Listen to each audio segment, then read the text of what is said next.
বন্ধুরা, দুর্গাপূজার প্রীতি শুভেচ্ছা এবং আন্তরিক অভিনন্দন সবাইকে।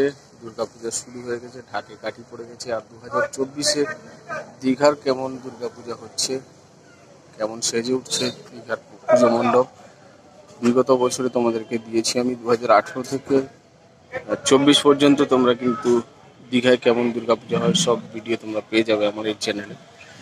চলো তোমাদেরকে 2024-এ দীঘা সার্বজনীন দুর্গা এবং লক্ষ্মী পূজা কমিটির পুজো মণ্ডপ, যেটা একেবারে বিশ্ববাংলার পাশে দিশারি ময়দানে, দীঘার সব থেকে পুরনো পুজো মণ্ডপ এটা, কেমন মণ্ডপ সজ্জা চলছে, প্রতিমা কেমন সেজে উঠছে তোমাদেরকে দেখিয়ে দিচ্ছি। চ্যানেলকে সাবস্ক্রাইব করে সাথে থাকো আর বাড়িতে বসে দীঘার পুজো মজা নিতে থাকো। এটা দীঘা বিশ্ববাংলার কাছে দিশারি ময়দানে দীঘা সার্বজনীন দুর্গা এবং লক্ষ্মী পূজা কমিটির পুজো মণ্ডপ।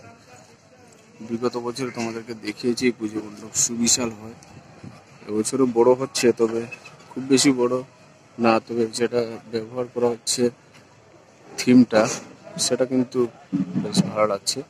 কাপড়ের উপর ফোম এবং বাঁশকে খুব সুন্দর করে কেটে বানানো হয়েছে। পুরো বিষয়টা রেডি হয়ে গেলে ভালো লাগবে। দেখো, কাজ চলছে এখনো। আর এখানে কিন্তু ওই ষষ্ঠীর দিকে মণ্ডপ উদ্ঘাটন হয়ে থাকে, তাই আরও সময় আছে হাতে। প্রস্তুতির কাজ চলছে, একেবারে তোমাদেরকে দেখিয়ে দিচ্ছি।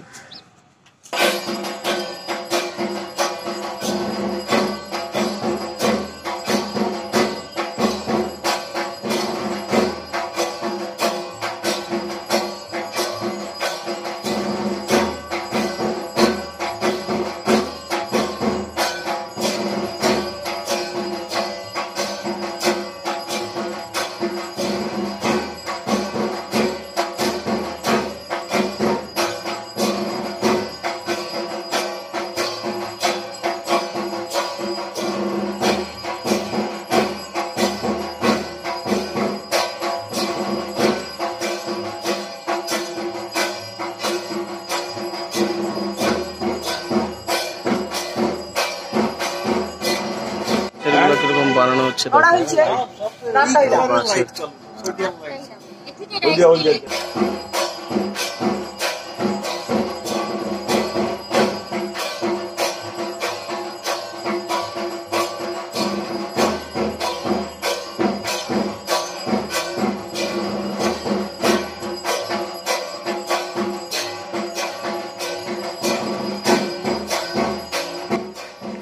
প্রথমে রং দেওয়া হচ্ছে, রেডি চলছে। প্রতিমাটা দেখানো বড় প্রতিমা, সাবেকিয়ানার প্রতিমা এখানে হয় প্রত্যেক বছর। আর রেডি হয়নি, এখন কাজ চলছে। মোটামুটি রেডি হয়ে গেলে তোমাদেরকে আমি আবার ভিডিও দিয়ে দেবো। এখন মোটামুটি কাজ চলছে। আর ভিতরে ভিউটা দেখো, খুবই সুন্দর আছে জায়গাটা।